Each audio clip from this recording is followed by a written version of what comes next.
I'd like to bring him up here and have him introduce himself to you all, and he will say a few words before we paddle out. Everyone, welcome. Yeah,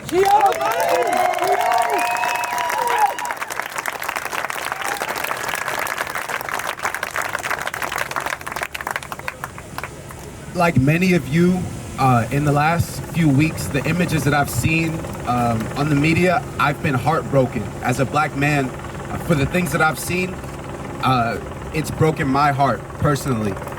And if you're not a part of the black community, you want to feel what it's like, you have to understand that these images, when we see them, we don't just see George Floyd.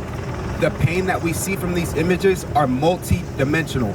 So what I mean by that is when we see someone with a knee on his neck saying that he can't breathe, we're reminded of our uncles that happened to when we were just a kid. We're reminded of our brothers who we saw arrested and beaten for miscellaneous crimes and for things that couldn't be proven.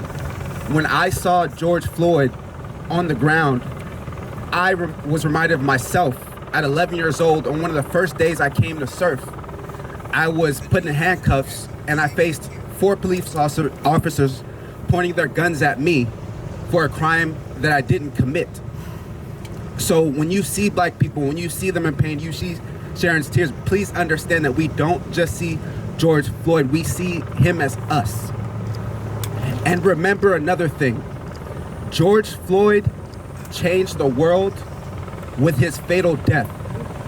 But another American with the last name Floyd, Giovanni Floyd, she changed the world with her smile. As we are heartbroken and we deal with the traumas that we face, she sat on top of her uncle's shoulders and said, "My dad changed the world," with a smile. So I encourage you, please keep in mind, we're in the 6th month of the year, the halfway mark. George Floyd's death encapsulates all the systematic racism, undertone, and also the uppertone racism that we've faced for centuries. You've seen that for 6 months. Let the next 6 months of this year be healing. It's declared by Giovanni Floyd that we will defiantly be positive in the face of racism. So keep that in mind as we create crowds like this, and keep that in mind in the water. Be kind to someone who does not look like you, because you never know what story they face when they're coming to the ocean. Lastly, I hope that we see this time as a turning point and we spread a love of legacy moving forward in Gianna's name. Every time you do something positive for the black community, every time you do positive for someone that doesn't look like you, remember Giovanni Floyd's name, because she declared, "My dad changed the world." So if you get tired when you're fighting racism, if you get tired of fighting oppression, trust me, black people are tired because we don't have a choice. We have to face it every day.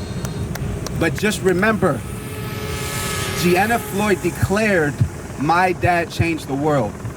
So don't let her words be in vain. We can do it, and we are doing it here today. So thank you guys. Yeah.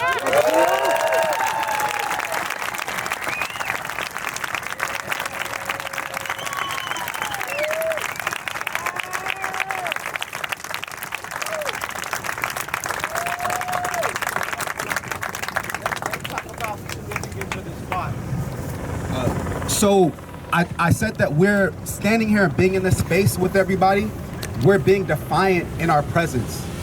One way that we're being defiant right now with all of us here is celebrating Nick Gablon.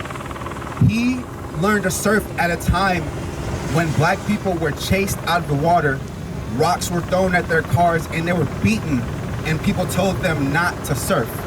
You have to understand the strength that took to just get in the water and want to surf and find a happy presence in the ocean despite all that adversity. So we're here today in a sacred place.